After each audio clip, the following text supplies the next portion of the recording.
It's almost time. We should wake Odette. How are you faring?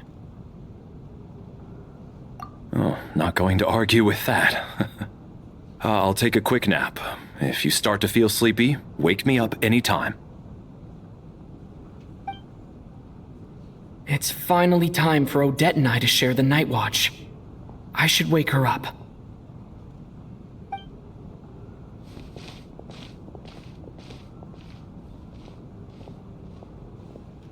I came here to get information from her in the first place.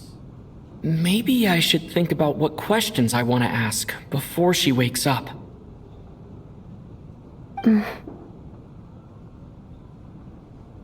How long are you gonna keep staring at me? Couldn't sleep. My mind's been running haywire. Plus, there's something I've been meaning to talk to you about. I had a hunch that you wanted a conversation too. Let's take this chance to clear the air, shall we?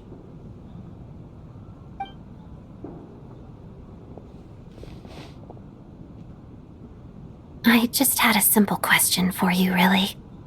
It's, Rosalyne. In her final moments, did she have any last words or anything? I see. Well, that was all. I have no other questions. No.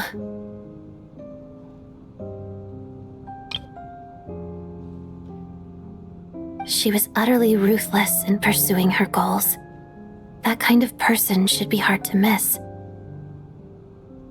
And yet, even though I never approved of her methods, and she was an abrasive person, the fact remains that I am indebted to her.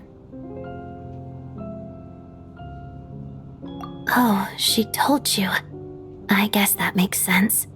I think she and Rosalyne were on pretty good terms. Yes, Rosalyne wasn't the kind to gossip about this sort of thing. Not that it's any huge secret to me, though. When I was a child, I had to join the Fatui for the sake of my mother and me. I trained under Rosalyne.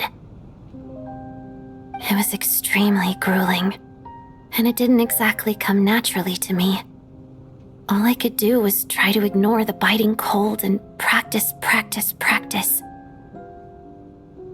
I was a newcomer who'd managed to make a good first impression on a harbinger. There was pressure to live up to her expectations, to be worthy of the fair lady's reputation. Every day was a struggle against the cold, pain, and fatigue, and most nights I struggled to fall asleep.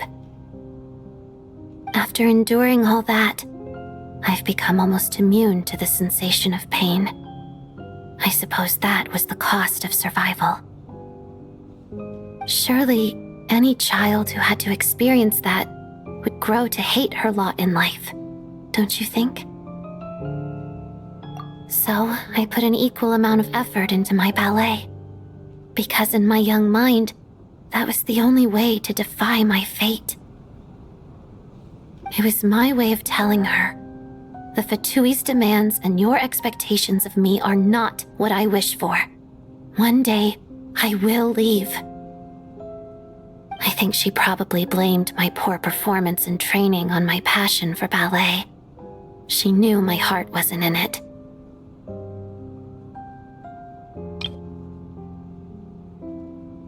One time, when I was secretly practicing a dance at night, she suddenly showed up. I knew she was there to catch me red-handed. I told her, "You don't deserve to watch the dance I learned from my mother." She looked stunned. I guess she was surprised that I lashed out first, before she had the chance. But strangely enough, on that occasion, she wasn't fierce with me like she was during training. Instead, she fell silent for a moment, and then left. After that, She never interfered with my dancing or asked me how it was going. She never came to watch me dance again either. Not even once. She was.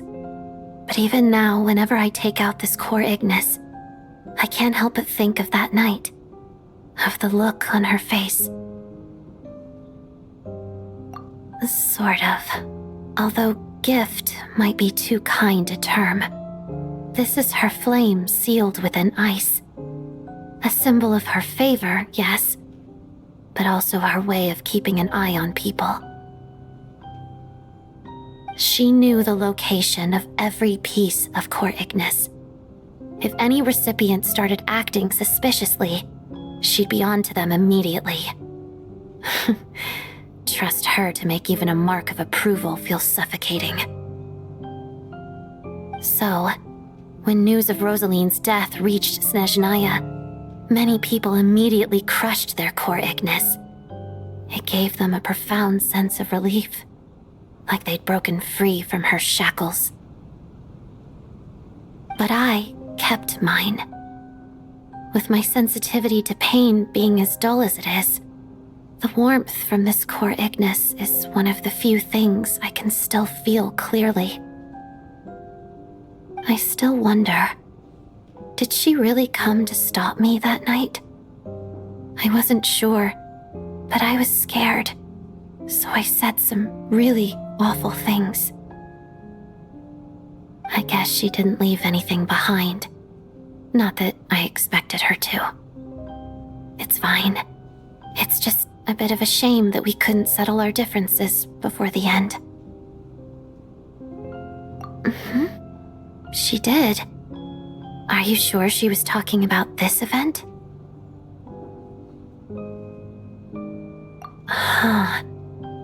No, she didn't. I didn't even find out that she'd gone to Mondstadt until a while after she'd left. Wait, in that case... Okay, I will.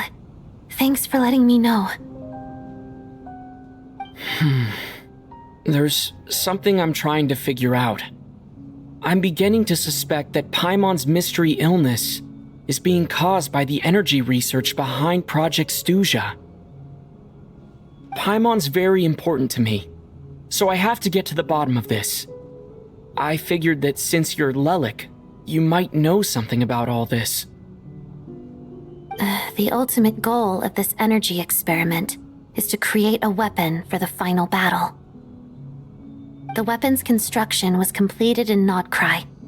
Now, all that remains is to arm it with a sufficiently powerful energy.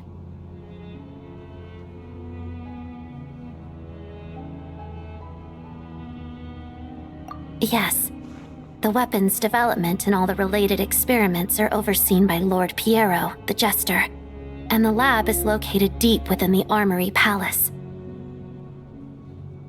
I'm not sure why this experiment would be making Paimon feel unwell, though. The best way to get to the bottom of it would be to go there in person. Once we get out of here, I'll help you apply for an entry permit. And I'm hardly the organization's proudest member, as you know. You answered my question about Rosalyne. I want to do you a favor in return. It's that simple.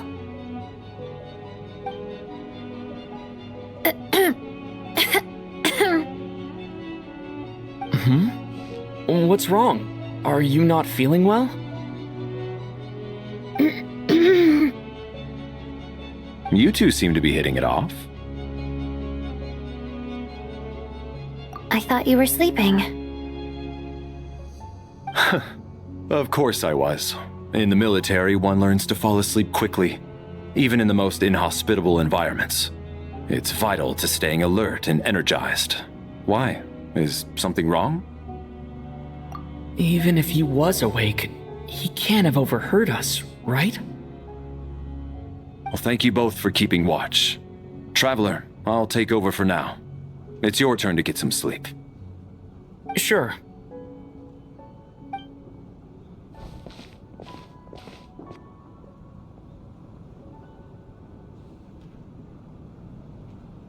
This is our second night here, but at least I found out a little more about Paimon's condition. I hope she's been sleeping well the past couple of days. Why do I feel like I'm being watched?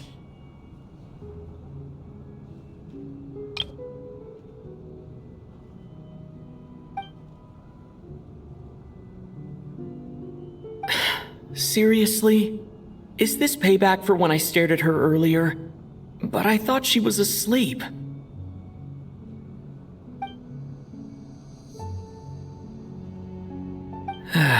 Never mind. I'd better try and get some sleep myself.